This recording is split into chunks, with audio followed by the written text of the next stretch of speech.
the Queen no longer does these ceremonies, but I think it was Princess Alexandra who came out, and he was given this OBE, and he was extremely proud of it. So, talking to him, I thought to myself, the OBE is the Order of the British Empire. Is there a British Empire? Once upon a time, the British Empire encompassed India, large parts of Africa, Rhodesia, Canada, Egypt, and our good neighbors in Iraq, Hong Kong, which wasn't so big, but it was strategically important. And now, the British Empire has, I think, the Falkland Islands, and they went to war over that. They have just about Gibraltar, where I'm not quite sure whether the people of Gibraltar are in favour of England because of England or because of Spain. I remember I was in Gibraltar a few years ago, and I was giving a shiur there on a Shabbos morning, and I walked down the main street. No, I walked down the main street on a Friday evening. And at that stage, the World Cup match was on between England and Spain. I didn't know. I didn't realise. I didn't know about the timing.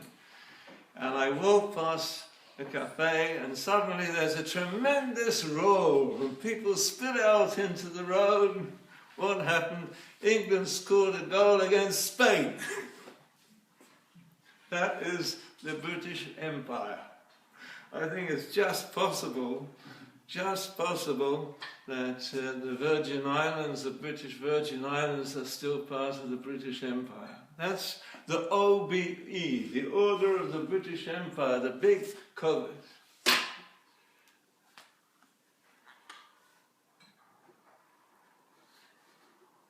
In my generation,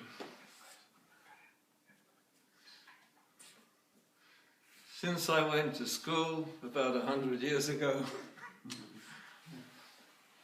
I've seen the fall of all kinds of empires. This is the truth of this world, that empires rise and fall. There was a USSR relatively recently. It fell. When I first travelled to Russia in the 80s, it was still a communist country. I still have my interrogations of the KGB. We were teaching. It wasn't illegal. It's not important.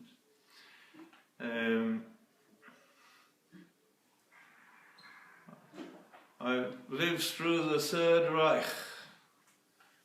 It was at a certain moment quite an enormous European empire. There used to be a Dutch empire. There used to be a Dutch East Indies. There used to be a French empire. Algeria, Morocco begins to look in France as though France is becoming an empire of the Algerians.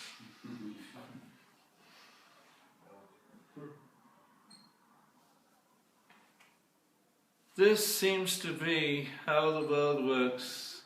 This seems to be some kind of imperative in creation, that empires rise and empires disappear. We, today, are concerned with the 4 empires, the 4 kingdoms that dominated the people of Israel through history.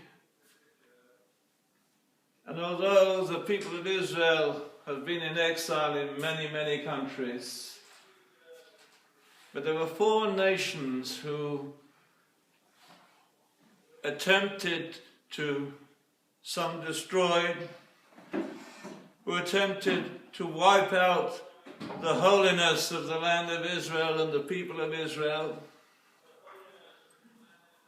And today I'm going to try to allow you to understand that.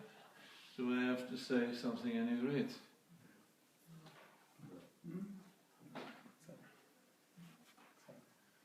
מה שאני אומר סך הכל הוא שזה מטבע העולם, זה מסדר העולם, שאימפריות גדולות נעלמות מן העולם, עולות ויורדות, זה מסדר העולם. אבל היום אנחנו עוסקים עם 4 המלכויות שהם שיבדו את עם ישראל, ובעיקר אלה שטיפלו במקדש, כך ההגדרה של המהר"ל. אני יודע שכולם היום עסוקים עם ערבים. אני יודע ברור כשמש שיש תסיסה עצומה במזרח התיכון, והתסיסה הזאת אין ספק כלשהו שזה חלק של התהליך של משיח. אבל איפה נמצאים? מי יודע. אבל הישמעאלים לא מ4 האומות. אני מקווה שנוכל לבאר, נוכל להבין מה התוכן של כל העניין של 4 האומות. 4 מלכויות.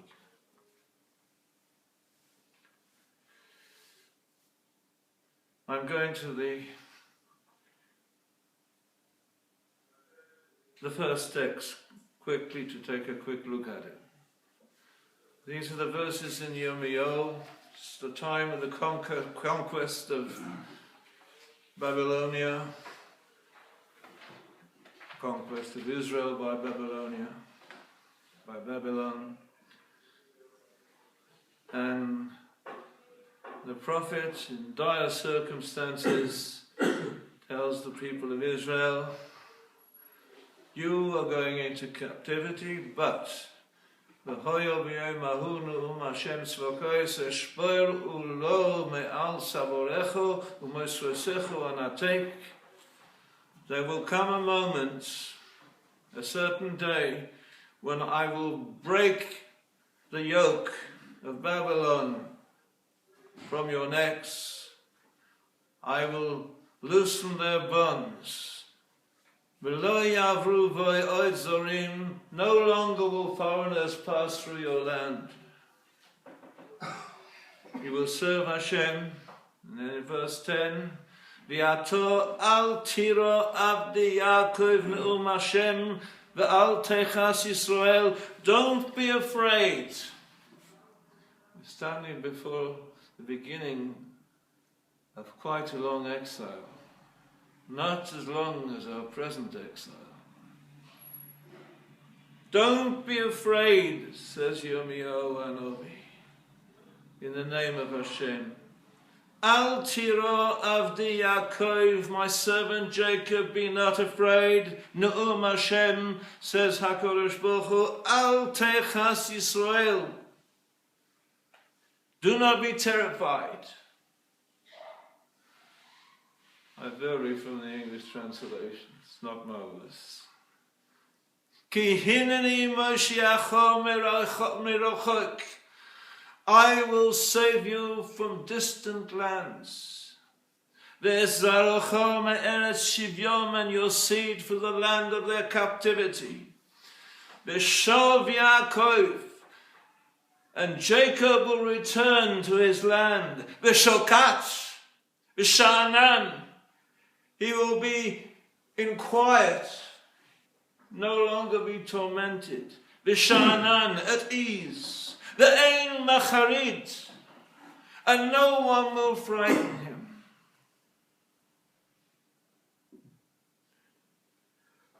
At first glance, Yirmiyahu may only be talking about the conquest of Babylon.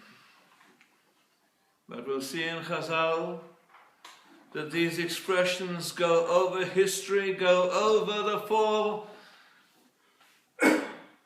nations that are the essence of the exile of Israel. Ki itcha ani, I am with you, Nu'um Hashem L'Hoshiecha, says HaKadosh Baruch Hu to save you.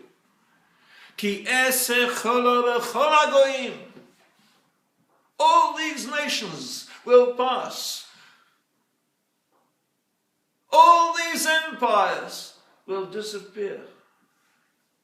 Asher hafitzois chesicha sham, where you were scattered. You, the people of Israel, there may be plenty of trials and tribulations. Ach oischa loy esechalo. There will not be an end to the people of Israel.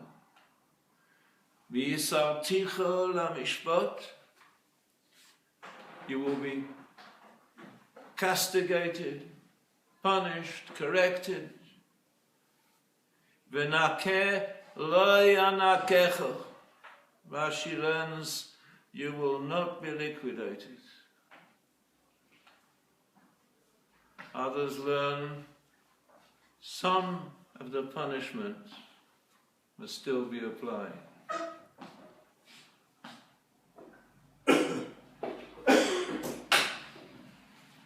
It's an enormous promise, and we'll see now from Chazal that the promise extends over history.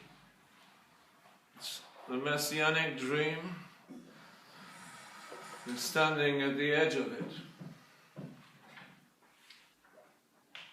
But we will see that the Gemara takes the expressions V'shov Yaakov v'shokat v'shanan, that Yaakov will return and will be at quiet and at ease. Be'ein macharid, no one will frighten him. Goes through all the four conquerors, the four kingdoms, the four Malchus. I take you to two.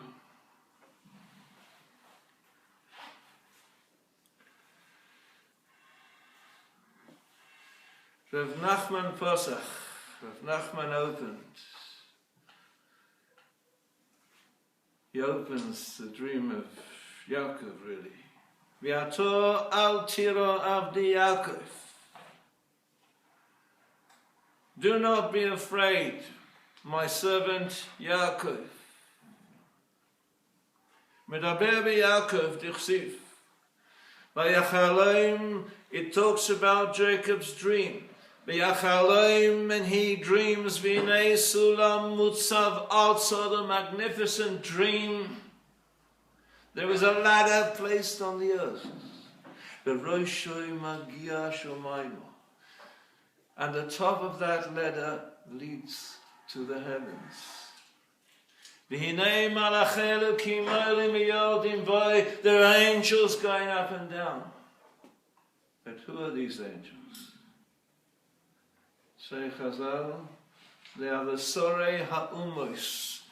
These are the angels in charge of the nations. Omer Rav Rachya, Rav Chelva, Rav Shimon ben Yochai, V'Shem Rabbi Meir.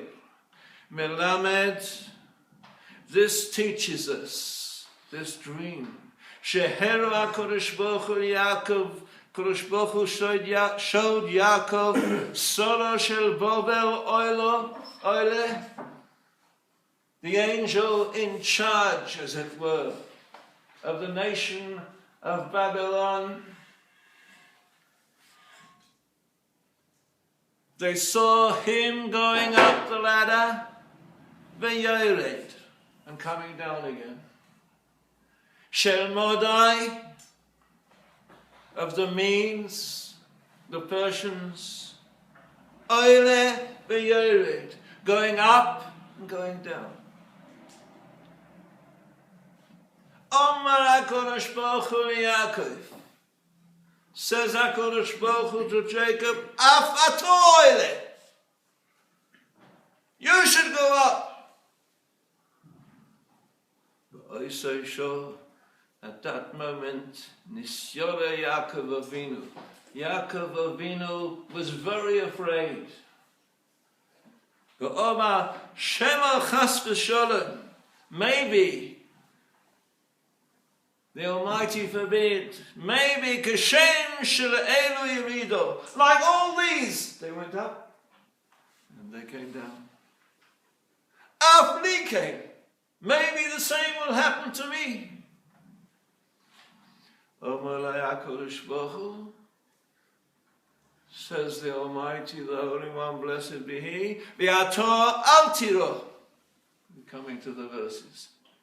Yaakov, you need not be afraid. Imato oile. If you have the power to go up, you'll never come down. You'll never have to come down. Lo hemin, v'lo olo. He didn't believe.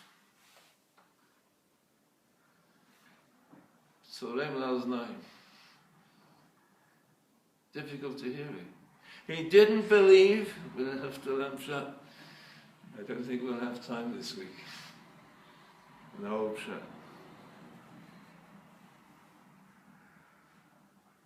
If you go up, you'll never come down.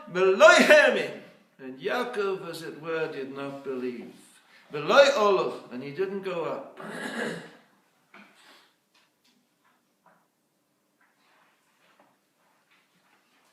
Rav Chelba B'Shem Rav Shimon ben Yochai says, Rav Meir Oya Deirish, B'chol Zois Chotu Oid, extracts it from a verse in Tehillim.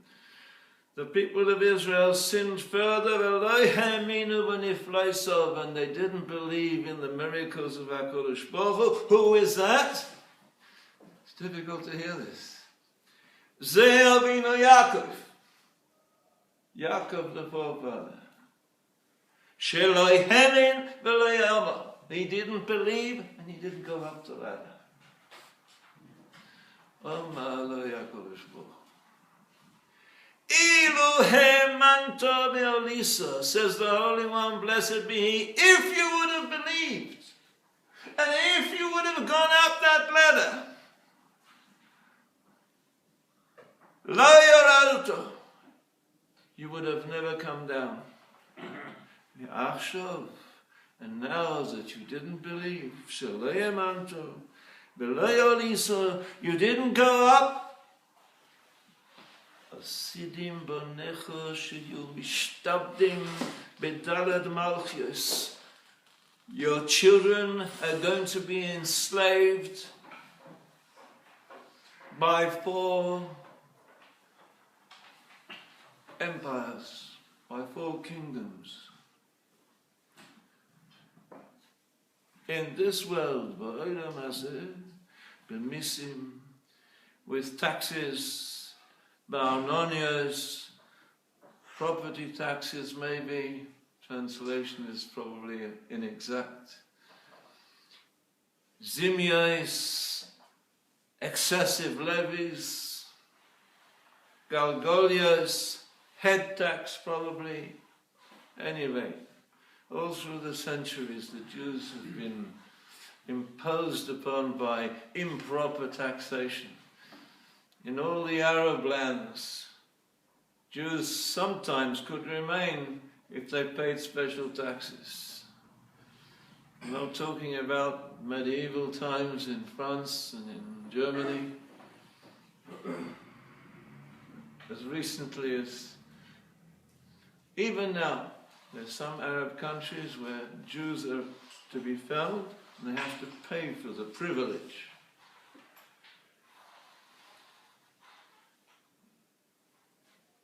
That's going to happen to the people of Israel through the 4 kingdoms ba'olam hazeh, in this world.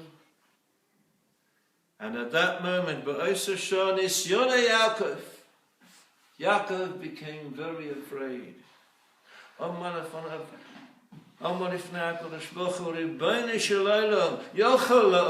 Is this going to be forever? Al teichas Yisrael, do not fear Israel. Ki hineni Moshiach merachok, the verses that we just read from Yirmiyahu. I'm going to bring you back from afar. Kemada Omar, as Yeshayahu the prophet says, Me'eretz rechoko bo elai mi Babel. They came from a distant land, from Babylon. Babylon is called a distant land. Ve'ezarcho me'eretz shivyam, and your seed from the land of their captivity, from the psukim that we read before. Migalia, from Gaul, possibly. Gaul is France. Umeaspamia, possibly Spain, disputed. Umechabrosel, and all the EU.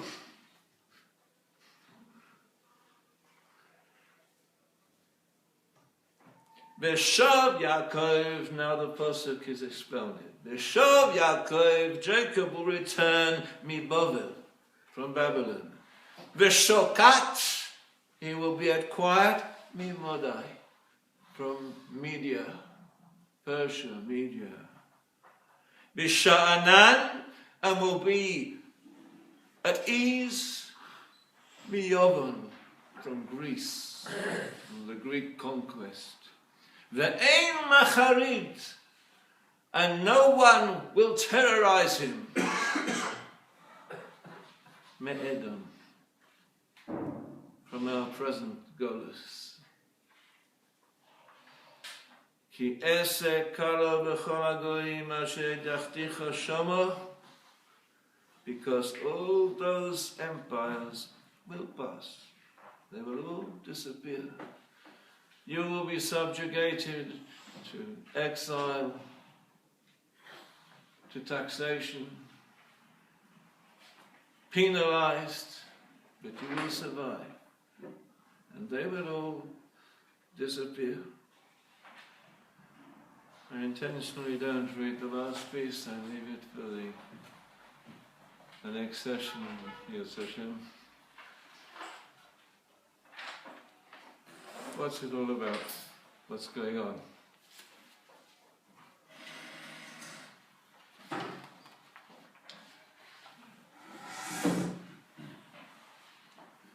The nations go up and they come down. What does that mean? True, historically, they're no longer the powers they were. But is it just as simple as that? What is this business that Yaakov Avinu is asked to go up and told, if you go up, you'll never come down again? And he doesn't believe. How could that be? How is that possible? אני אומר את זה בעברית. שאלה מרכזית.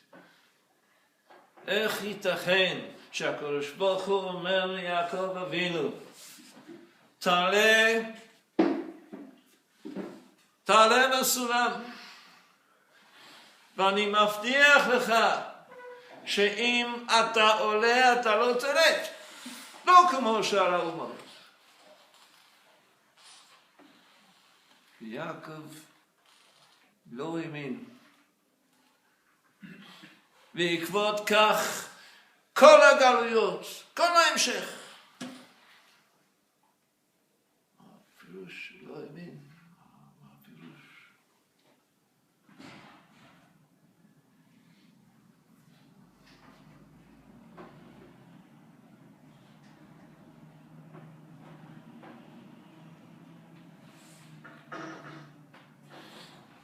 So we have to try to start explaining. I don't pretend that I can explain everything here adequately. but we'll make the attempt.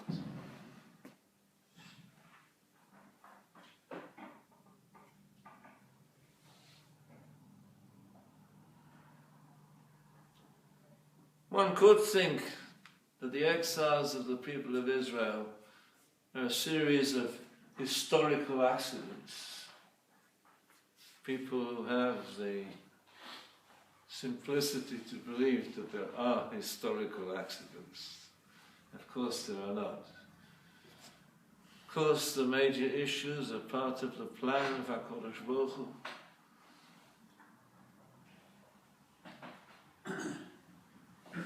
When we read this, we hear that at the moment where, as it were, Yaakov starts creating the nation of Israel, from him will emerge the 12 tribes. At that moment, HaKadosh Baruch Hu gives him, it sounds like a choice. Either you climb the ladder and you will not come down, or there will be the exile's subjugation. That's what it sounds like. But it's all there. It's all in a master plan. If you don't go up, this will be the result. But if we go one step further, I'll take you to quote number 3. It's not something that happened at a point where Yaakov dreamed his dream. We are at the point of creation. Bereshis bara Elokim es hashamayim es haaretz. V'aretz hoisa soihu uboihu. The land was, the English translation is waste and void.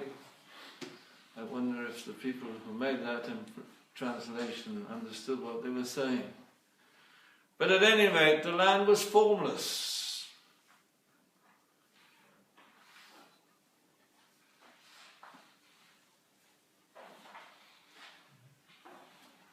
V'choshech al pnei hatahoim. There was darkness over the depths. And I take you through 3. Rav Shimon ben Lakish pasa kroi begolius. Rav Shimon ben Lakish explained this first verse of creation. It's already talking about a predestined plan. Begolius, the exiles that are going to befall the people of Israel. V'aretz hoisa toihu. The land was toihu. I use the Hebrew expression. Ze golus Babel. This is the exile of Babylon. Shene'emar Ro'isi sa'oretz. Yirmiyahu sees when Nebuchadnezzar conquers the land. Ro'isi sa'oretz v'hinei soihu. I saw the land and it's toihu. Has no form. Total confusion. But the word toihu is an echo. And the word toihu, the confusion that Babylon causes, that Yirmiyahu describes as toihu, is an allusion to the beginning of creation. Uboihu zol golus modai. Bohu is the exile of the Persians and the Medes. Shene'emar, it's a drush. Vayavhilu lehovius homon. In the word Vayavhilu are the letters of Bohu.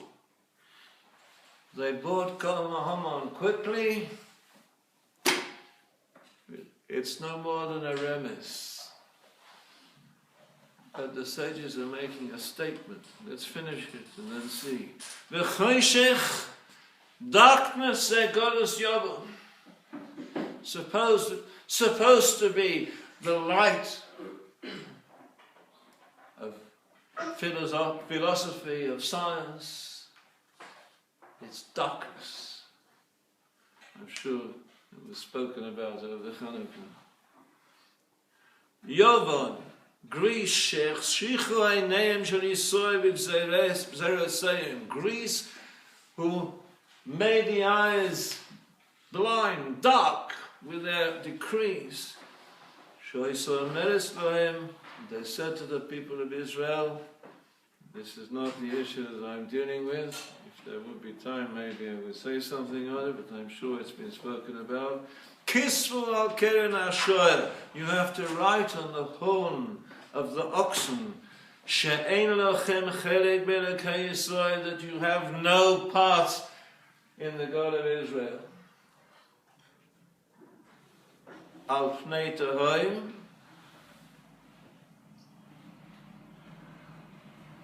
darkness, formlessness over the depths. What is the depths? The depths is a remez, a hint. Zeh golus mamleches harashor. This is the golus, the exile of Rome, the wicked, the worst. She'ein lohem cheker. That you cannot fathom what their intentions are. We've seen plenty of them. One has to assume that Edom incorporates Rome. One has to assume that it incorporates Russia, Mefurish in the Golan. We have to assume that it incorporates America. They dominate the world today, despite their disputes with each other. And no one can really fathom what their real political intentions are. She'ein lohem cheker k'may hatoim. You cannot establish what they are. You cannot research them like the depths are beyond normal understanding. We're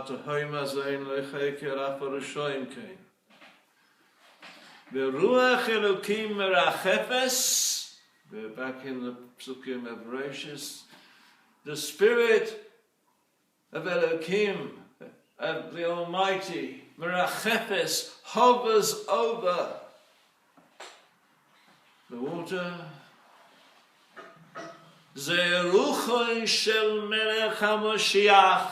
This is the spirit of Melech HaMoshiach, the ultimate stage, the last stage. So what Chazal is spelling out here, they're spelling out that the whole thousands of years which the people of Israel are in exile, it's not an accident of history. It's all in the planning of the creation of the world.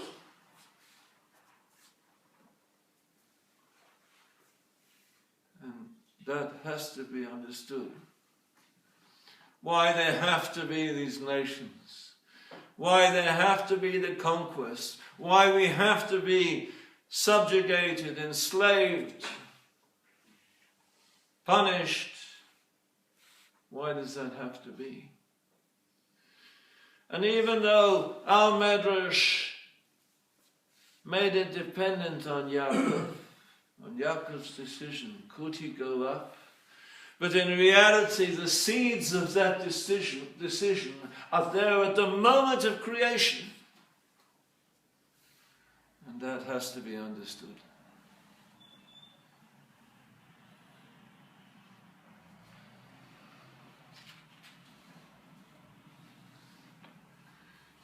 What it means is that all the history of the people of Israel is part and parcel of the master plan of creation.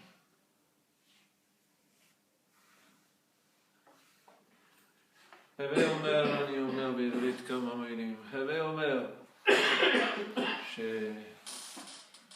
שראינו במדרש שמה שקורה לעם ישראל בכל הדורות איננו מקרה היסטורי, אלא שזה בתוכנית אב של בריאת העולם. זה מוכרחים להבין. אין לך אור הבריאה שלא תהיה גלות, שלא יהיה שיעבוד. זה חלק של תוכנית אב של העולם. מוכרחים לנסות להבין מה הם עושים, מה החז"ל עושים.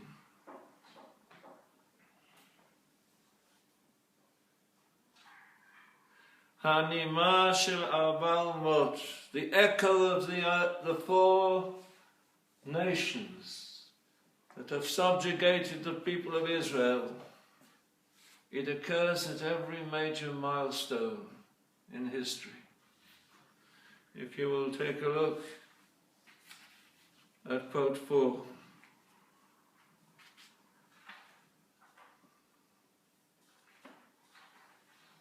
Avraham Avinu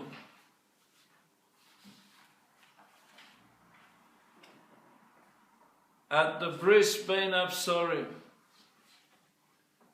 the covenant where the people of Israel are promised the land of Israel, the covenant for the people who have not yet been born. And what do we see in the Mechilta and Yisrael, quote 4? That in the bris bein absorim, in the process of that covenant, HaKadosh Baruch Hu showed Avram, Hero Alba Malchios, he showed him the 4 nations that would subjugate Israel. Shein Asidin Shaved Esbonov. Shene'emar, where do we see that? Vayhi Hashemesh Lavoi. Avraham Avinu, he in a tardema, in a deep sleep, feels B'nei Emo. There's a great sense of fear. Chashecha L'doilo. A tremendous darkness, Neifeles Olav, falling upon him. What do these words mean, says the Midrash? Eima zu Malchus Babel. Eima, fear, the enormous fear that is Babylon. Chashecha zu Malchus Madai. Darkness, the Persians and the Medes. G'doila zu Malchus Yobam.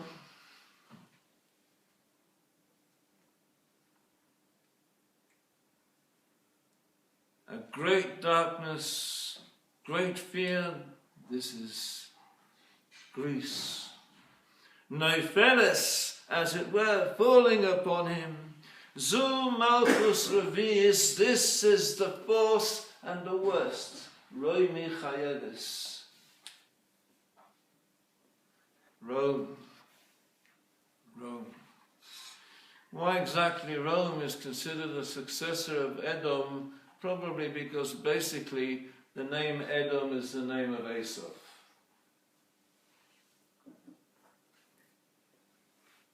Esau comes from the field, he's tired.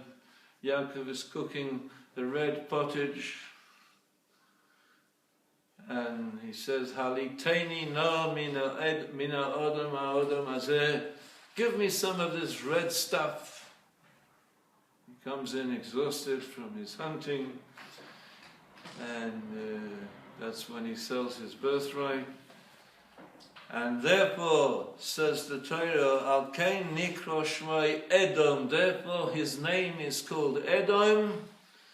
It's not what I'm explaining at the moment. If there's ever a hole in time, that's another thing I need to explain. I try to keep on the main trend.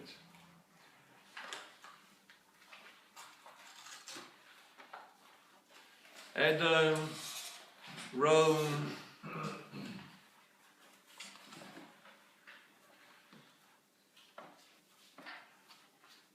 were the first nation to be captured by the disciples of Osaish, of that man whose name we don't mention.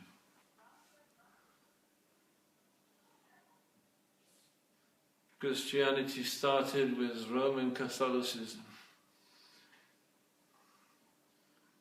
and from Rome spread out over Europe. Although Edom as a land is in the Middle East, but it would seem the intention is the entire descendants of Esau, which is today the rest of Europe and America. Americans are no more than converted Englishmen. Historically, America was also once part of the British Empire, but that's more than 100 years ago. I'm sorry, Rav Pinchas. I apologize to the Americans.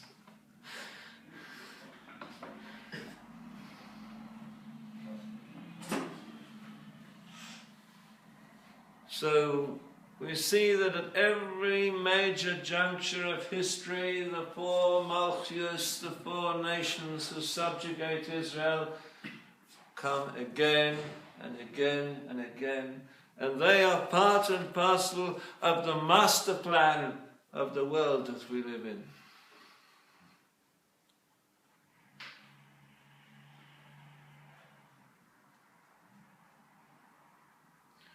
At this stage, I'd like to read you quickly an English translation of the dream of Daniel. Daniel had prophetic dreams of what the future held. And Daniel writes dreams, and he tells us, I saw in my vision by night, and behold, the four winds of the heavens stirred up the great sea. Four great beasts came out from the sea, diverse one from the other. The first was like a lion and had eagle's wings. I looked till its wings were plucked off. It was lifted up from the earth and made to stand upon 2 feet like a man, and a man's heart was given to it. זה תיאור של חיות שיוצאות מן הים. תיאור שדניאל בחלומו הנבואי מתאר. דניאל לא נביא, אבל יש לו חלומות ברוח הקודש. וזה חלומות של כל העתיד. So the first nation appears like a beast, but it has elements of a man within it. And it's a lion like a lion, and it has eagle's wings. The lion is the king of the beasts, and the eagle is the king of the birds. And then another beast comes out of the sea. A second one, like a bear. And it raises up itself on one side, and it had 3 ribs in its mouth, between its teeth. Ochel basar. Ochel. And thus was said to it, arise, devour much flesh. Ichli, eat a lot of meat. Then I see a third beast. I see a leopard, which had on its back 4 wings of a bird. Flight. This beast also has 4 heads. And dominion was given to it. It has power. after this, at the end, I saw in the night visions, as I would say this was a separate dream on a separate night, and I saw a fourth beast, dreadful and terrible and strong exceedingly, with great iron teeth. It devoured, broke in pieces, stamped the residue with its feet. And when Daniel asks, שדניאל הולך ושואל את המלאך, מה אלה? אז המלאך עונה שהחיות האלה שהם הם ארבע מלאכים שיקומו מן הארץ. The angel tells Daniel, these four beasts are four kings who will rise from the land. And here are spelled out in the dream of Daniel the four kings with their essential qualities.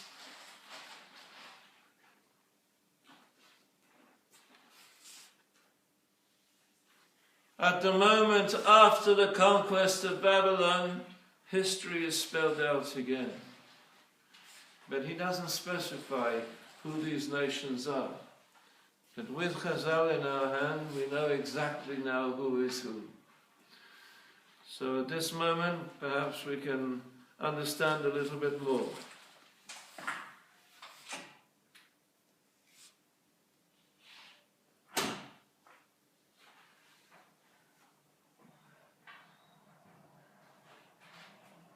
Seeing the dream and knowing that the sages tell us that we are talking about, at this stage we will speak about three: Babylon, Persia,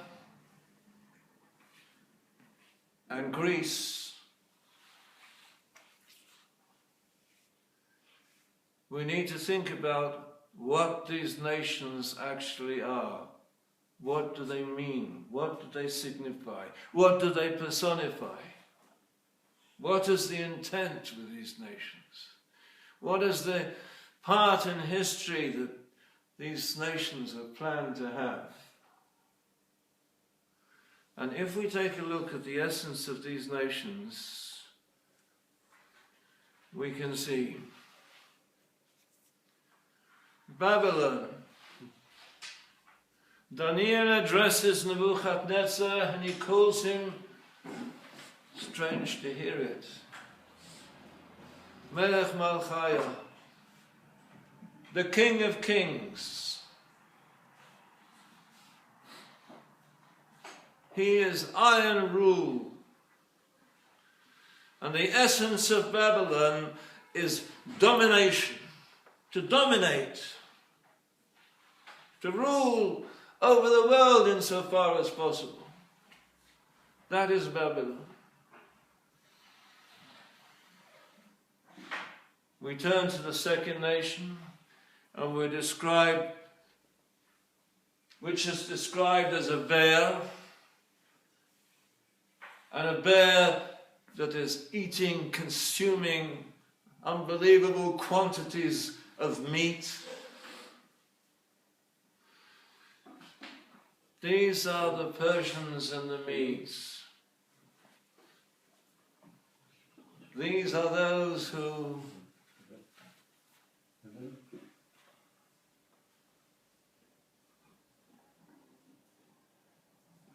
eating, feasting. Women, you'll read your Megillah in a few weeks' time. We got two Adars this year, so it'll be a few more weeks. But you will see that the Megillah opens. The Russians used to invite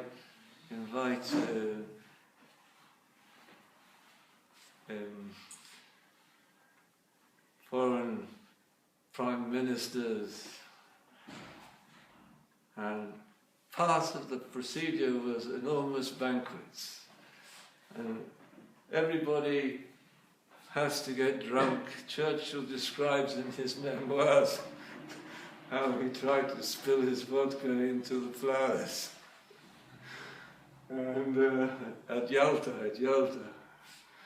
And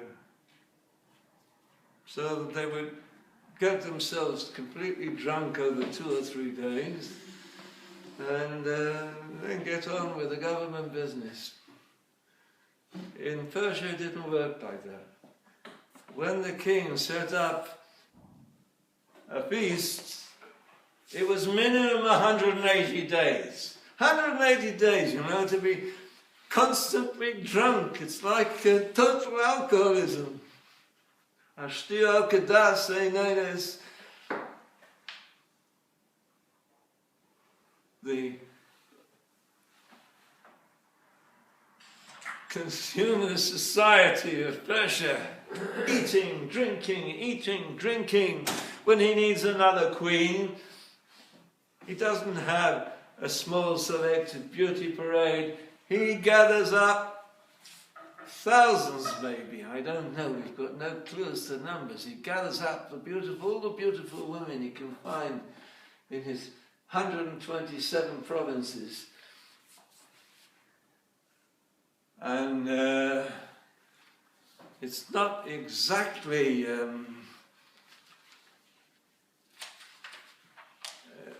gentlemanly behavior. I don't want to be more explicit in the Beis HaMedrash. And that's what it looks like. A country of licentiousness where the queen, if you know, the queen is invited to be the centerpiece at this feast and is supposed to come in naked. Where's the sense of kavod, of self-respect? It's like a discotheque. And this is the queen, Chasveri's queen. And she's unable to come, not because she doesn't want to, she's ready to play the same game. And Chazal tell us she grew a tail. She had a problem. She couldn't appear. Whatever that tail may mean. But this is the spirit of the dominating country in the world at that time. A spirit of licentiousness. And when you go to Greece attempts to impose the tyranny of philosophy, the tyranny of science. Everybody has to think like they think. That is their kind of conquest. Ultimately, they consider themselves the only wise people in the world. And that's the reason why they are so involved in conquering this small people in the Middle East, because these people say, we are greater chachomim than you are. Your wisdom is pure human wisdom, and our wisdom is divine wisdom. And they cannot tolerate that. That's why they have to defile the Mikdash. They have to touch everything which expresses some kind of divine wisdom. יוון פשוט לא יכול לסבול. אנחנו הכי חכמים, כן? אנחנו הפילוסופים, אנחנו מקור של כל חשיבה בעולם. הכל אצלנו. והיהודים אומרים, אתם לא מבינים כלום. מי שלא מבין חוכמה אלוקית, אנחנו אומרים, זה לא חוכמה. זה חולף, כל פילוסופיה חולפת, מתחלפת, כל דור ודור. והם לא יכולים לסבול את זה. לכן הם כל כך כועסים עלינו. לא יכולים לסבול משהו שיש חוכמה עם שורש הקדושה. לכן צריכים לטמא את כל השמנים. מי צריך את זה? הם כובשים, מה צריך לעשות במקדש הזה?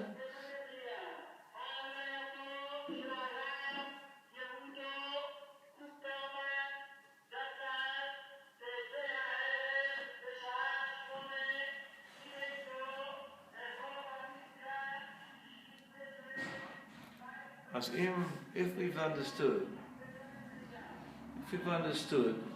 we can understand the essence of the three nations. I think that's as far as we can go today. We can understand that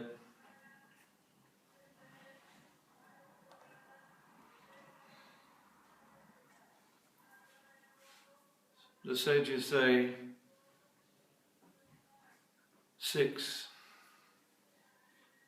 Rav Aviezer אומר, הקינו והטובה והכבוד מוציאים את האדם מן העולם.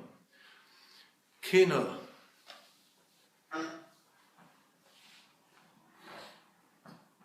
jealousy, envy, coveting. Hataibo, greed, lust. Hakovod, status, prestige, honor. Motzim es ha'adam min ha'olam. Take a man out of this world. It's a simple statement, without any expositions. The Rambam here is so simple. If you're always jealous of others, no one can put up with you. The world cannot tolerate it. If you're always looking for respect, the professor in the university who insists on me giving due respect every time, every lecture, everybody's got to stand up when they come in. You know, Choshev Arov comes into the shul, no one tells anybody to stand up, they all stand up. The professor comes in, you've got to organize it, everybody stands up. And if you don't stand up, you'll get bad marks. But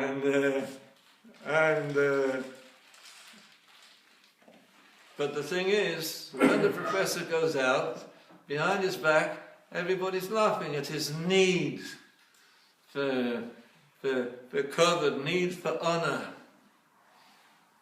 So someone who demands too much honor, sages say, anyone who looks for too much honor, the honor runs away from him. That's a fact. People cannot tolerate him. The world cannot tolerate him. And Taiva, someone whose lust and greed is too great, he destroys his own body. He destroys his health. So they are taken out of the world. And these are the most negative factors of the world. And if we take a quick look, just in summation now, take a quick look at the three nations, we will see Babylon is jealousy, envy. I have to have everything. I have to dominate everything. It's the domination. Whereas the Persians, the Medes,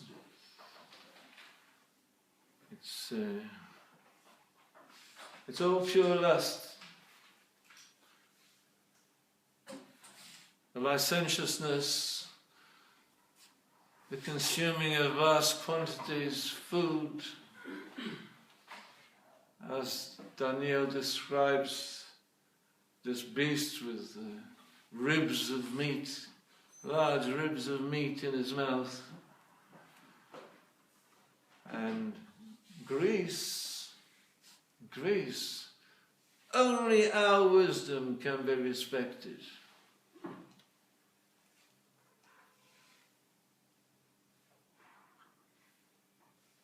Chachamim covered in Chalum. Covered, respect the Chachamim can get, the wise men can get. Real Chachamim get respect. And they want that the world honor them The truth, the philosophical truth, they say, is ours. So the disease of kina belongs to Babylon, of jealousy, of envy belongs to Babylon. The disease of status, hakavod, belongs to Greece. They need to be the people who bring light to the world, the light of philosophy, which is for us choshech, darkness. And taiva, physical desire, greed and lusts, that is Persia, the feasts, the women, the harem, the office that opens to gather up psulos, virgins for the king's choice, and it doesn't even close when they've already chosen the queen. Yaakov psulos shenis, it keeps on and on and on and on. This is the essence of Persia. Hakina, hakavod, v'hataivo. The title of the three nations are kina, jealousy, envy, kavod, the search for respect, Greece, intellect, and taivo, the desire. That is the essence of Persia, of Modai, and that's as far as I can go this week.